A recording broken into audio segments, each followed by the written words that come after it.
ఎగువ మానేరు ప్రాజెక్టు వద్ద చిక్కుకుపోయిన 5 రైతులను రెస్క్యూ టీం రక్షించింది. హకీంపేట నుంచి వచ్చిన ఎయిర్ ఫోర్స్ హెలికాప్టర్ సాయంతో 5 రెస్క్యూ చేసి సేవ్ చేశారు అధికారులు. నిన్న గంభీరావుపేట మండలం నర్మాల వద్ద వరద ఉధృతిలో 5 రైతులు చిక్కుకుపోయారు. కేంద్ర మంత్రి బండి సంజయ్ చొరవతో రెస్క్యూ ఆపరేషన్ చేపట్టారు అధికారులు.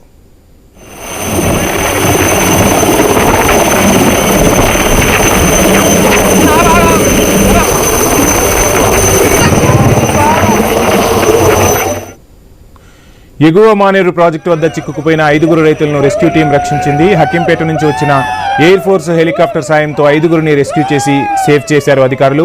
నిన్న గంభీరావుపేట మండలం నర్మాల వద్ద వరద ఉధృతిలో 5 రైతులు చిక్కుకుపోయారు. కేంద్ర మంత్రి బండి సంజయ్ చొరవతో రెస్క్యూ చేపట్టారు అధికారులు. మొత్తంగా వారి కుటుంబ సభ్యులను కలుసుకున్నారు. ఆ ఆనంద క్షణాలను మనం చూస్తున్నాం. మొత్తంగా కేంద్ర మంత్రి చొరవతో రైతులైతే రెస్క్యూ ఆపరేషన్ సక్సెస్ఫుల్గా ముగిసి వారి గృహాలకు చేరుకున్నారు. దీంతో ఆ కుటుంబాలలో ఆనందం వెల్లివిరుస్తున్న పరిస్థితి.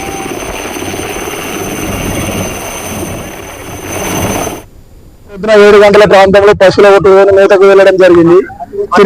తిరిగి వచ్చే సమయంలో మానే డ్యామ్ ఫ్లోర్ ఎక్కువ కావడం వలన మేము అందరం అందులోనే పోయినాము. 7 మనుషులము, 5 అక్కనే చిక్కుకొని ఉండిపోయినాము. అతను పశువులు కొట్టుకొని బయటకు వచ్చడం జరిగింది. ఇంకొక అతను మధ్యలో గల్లంతరం జరిగింది. అందులో మేము పునర్జన్మ లెక్క ఇచ్చిన నాయకులందరికీ ప్రత్యేక ధన్యవాదాలు, కృతజ్ఞతలు తెలుపుకుంటున్నాం.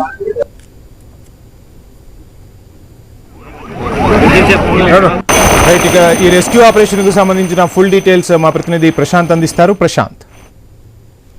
రైట్ వంశీ, నిన్నటి నుండి అంటే దాదాపు ఉదయం 10 గంటలకి పశువులను కాస్తూ వారంతా కూడా ఒక 6 వారు ప్రాజెక్టుకి సంబంధించి నర్మాల ప్రాజెక్టుకి సంబంధించి ఆ ఓతలి ఒడ్డుకి వెళ్ళిన సందర్భం కనబడ్డది. ఆ తర్వాత ఒకరు ఆ వరద ఫ్లో ఎక్కువ కావడంతో ఆ వరద నుండి ఇటు గ్రామంలోకి రావడానికి ప్రయత్నించగా ఆయన వరద ఉధృతిలో కొట్టుకుపోయిన పరిస్థితి. ఆ తర్వాత 5 అక్కడే ఆగిపోయిన పరిస్థితి. ఆ తర్వాత వెంటనే ఫోన్ చేసి మిగతా గ్రామస్తులకు తెలియజేయడంతో గ్రామస్తులు పూర్తిగా అధికారులకు తెలియజేశారు. అధికారులు ప్రధానంగా బండి సంజయ్ ఇటు రక్షణ శాఖ మంత్రితో మాట్లాడడము, అదేవిధంగా కేంద్ర పెద్దలతో మాట్లాడడము, అదేవిధంగా ఇటు ఖచ్చితంగా నేను ఉన్నాను, భరోసా ఇస్తాను, ఖచ్చితంగా వారందరినీ కూడా క్షేమంగా తీసుకురావడానికి నేను కృషి చేస్తాననేది చెప్పడం. ఆ తర్వాత వెంటనే అక్కడికి కలెక్టర్, అదేవిధంగా ఎస్పీ వీరంతా కూడా చేరుకొని అక్కడ సహాయ చర్యలు చేపట్టిన పరిస్థితి కనబడ్డది. ఆ తర్వాత ఎస్డీఆర్ఎఫ్ బృందాలు కూడా వచ్చాయి, కానీ చాలా శ్రమించాయి. ఎస్డీఆర్ఎఫ్ బృందాలు కూడా అక్కడ వాళ్ళ దగ్గరికి వెళ్ళడానికి ప్రయత్నించినప్పుడు కూడా వరద ఉధృతి పూర్తిగా ఉంది. ఆ వరద ఉధృతి తర్వాత వీరు ఖచ్చితంగా ఈ హెలికాప్టర్ల ద్వారా ఖచ్చితంగా వారిని ఈ ఒడ్డుకు తీసుకురావచ్చు అనేది కూడా భావించారు.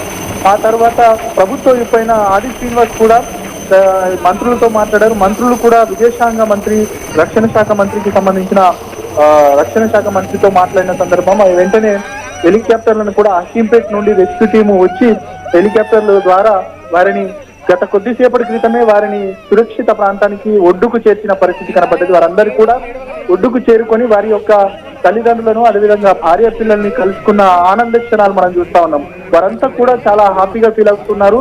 మరో జన్మంటూ కూడా వారు చెప్తున్న పరిస్థితి. మొత్తానికైతే దీనికి కృషి చేసిన ఇటు ఎస్పీ, అదేవిధంగా పోలీస్ డిపార్ట్మెంట్, అదేవిధంగా మంత్రులు, మిగతా సిచ్యువేషన్ ఏదైతే సహాయ మంత్రి బండి సంజయ్ వీరందరికీ కూడా ధన్యవాదాలు అంటూ కూడా వారంతా కూడా ఆనంద బాష్పాలతో తెలియజేస్తున్న సందర్భం మనం చూస్తూ ఉన్నాం. వంశీ. Thank you Prashanth.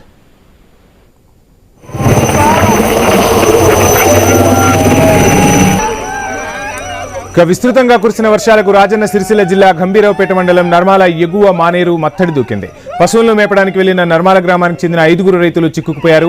జిల్లా కలెక్టర్, ఎస్పీ సహాయక చర్యలు చేపట్టారు. బుధవారం సాయంత్రం డ్రోన్ సాయంతో ఆహారము, దుప్పట్లు పంపించారు.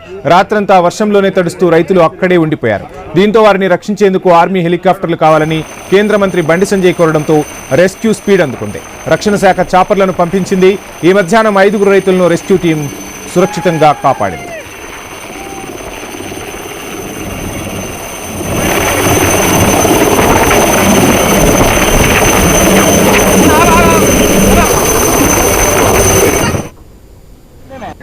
నేను నిన్న పొద్దున 7 గంటల ప్రాంతంలో పశువుల ఒట్టు మేతకు వెళ్లడం జరిగింది. తిరిగి వచ్చే సమయంలో మానే డ్యామ్ ఫ్లోర్ ఎక్కువ కావడం వలన మేము అందరం అందులోనే పోయినాము. 7 మనుషులము, 5 అక్కనే చిక్కుకొని ఉండిపోయినాము.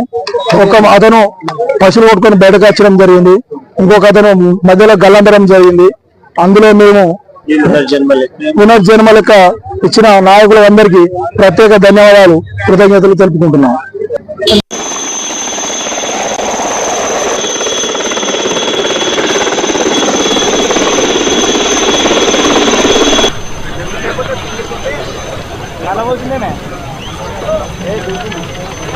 అంత దూరం